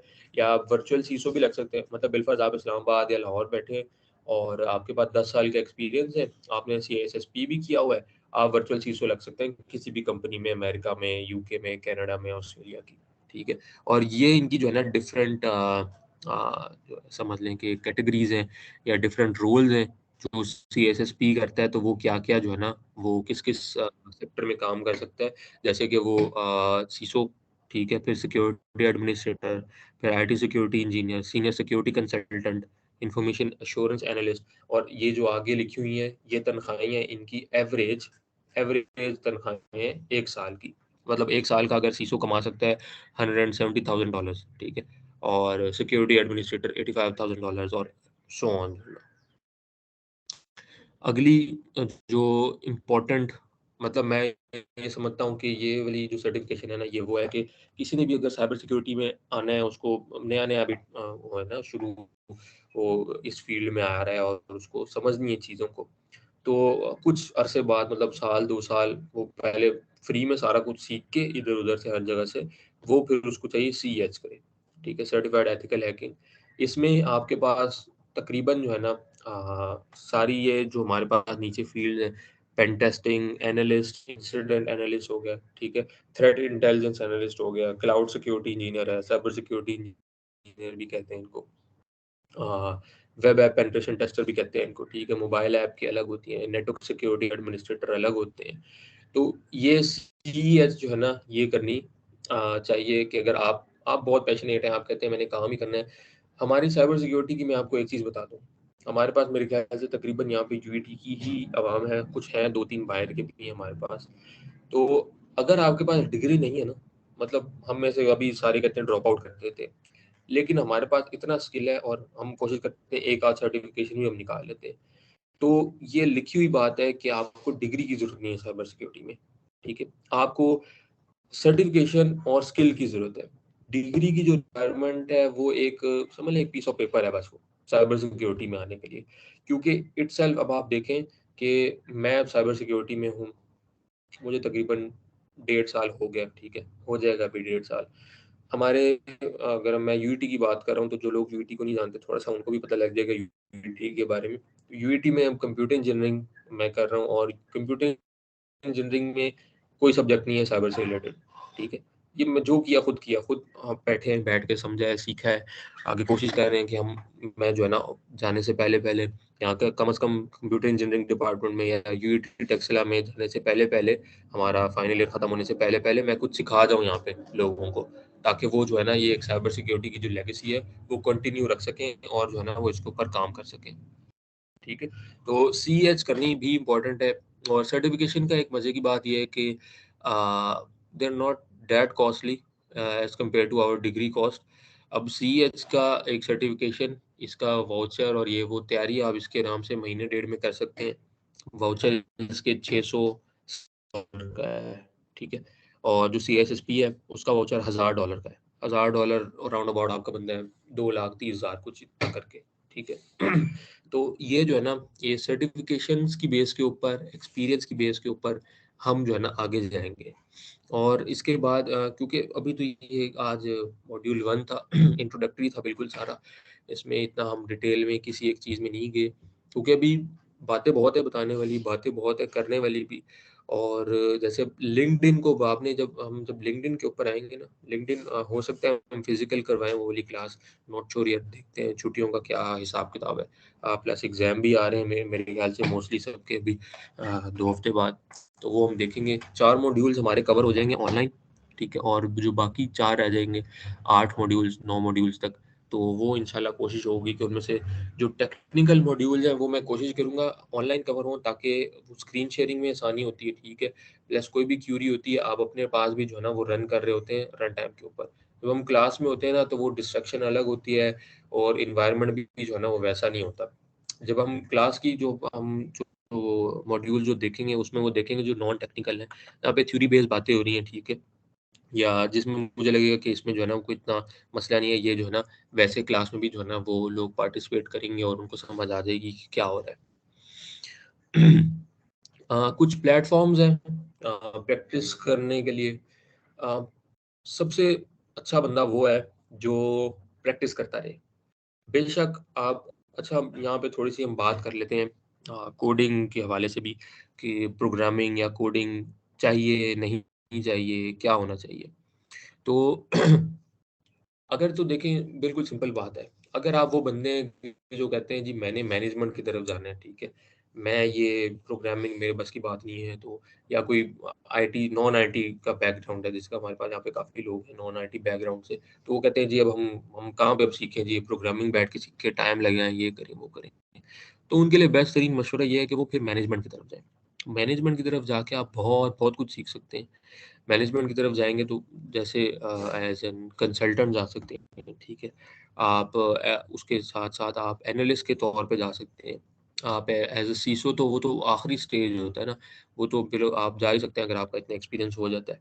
तो वहाँ पे आपने सिर्फ़ और सिर्फ़ आपका, जैसे इंसिडेंट एनालिस्ट है, ठीक है, थ्रेट इंटेलिजेंस एनालिस्ट है, इन्होंने क्या करना है, इन्होंने बैठ के ना एनालिसिस लगाने हैं।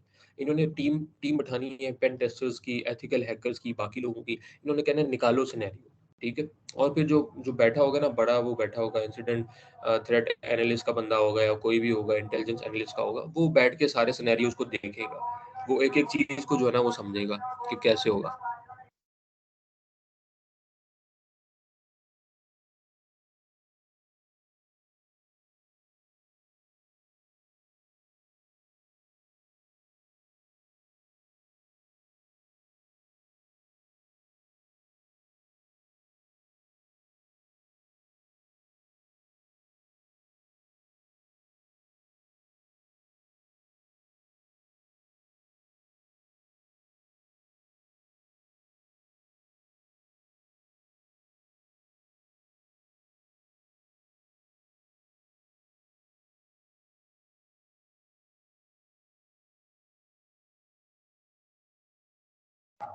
अच्छा जी, सॉरी।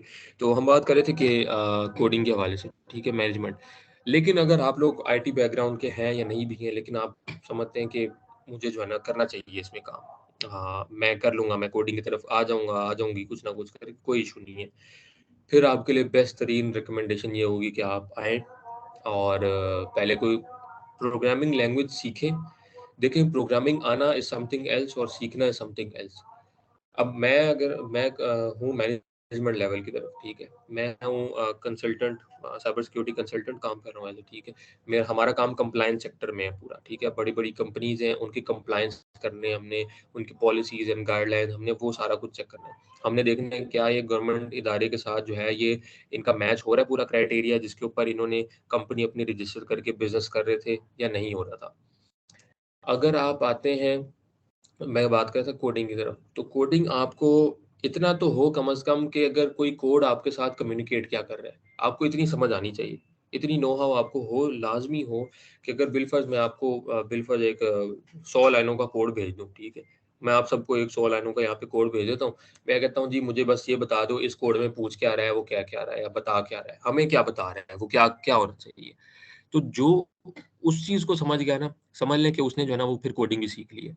सारी कोडिंग जो है ना असल में पहले समझना, लॉजिक बिल्डिंग तो बाद की बात है, पहले आप समझेंगे तो बाद फिर लॉजिक बिल्डिंग करेंगे अपनी तरफ से जाके। तो कोडिंग की तरफ ये है कि अगर जो कोडिंग में इंटरेस्टेड हैं, जो कहते हैं जी ठीक है हमारा तो अभी कोई नहीं, अभी सेकंड ईयर में है, थर्ड ईयर में है, अभी हमारा बहुत टाइम है, या कोई अगर ग्रेजुएट भी हमारे पास है यहाँ पे, कोई हो गया ग्रेजुएट भी, तो अगर आप कहते हैं हम कोडिंग में आके जो है ना हम सीखना चाहते हैं, करना चाहते हैं, तो वो लाजमी है, लाजमी सीखें, करें।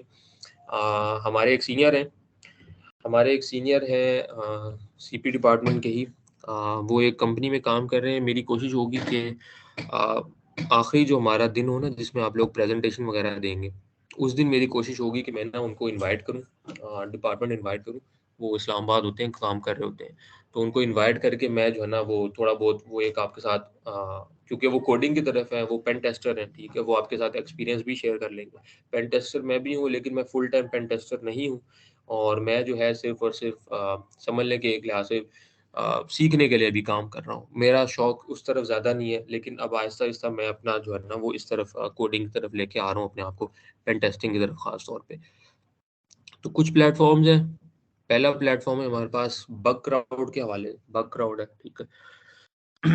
बग क्राउड में क्या है जी, बग क्राउड में ये है कि हमारे पास डिफरेंट डिफरेंट सिनेरियोज दिए गए होते हैं, ठीक है।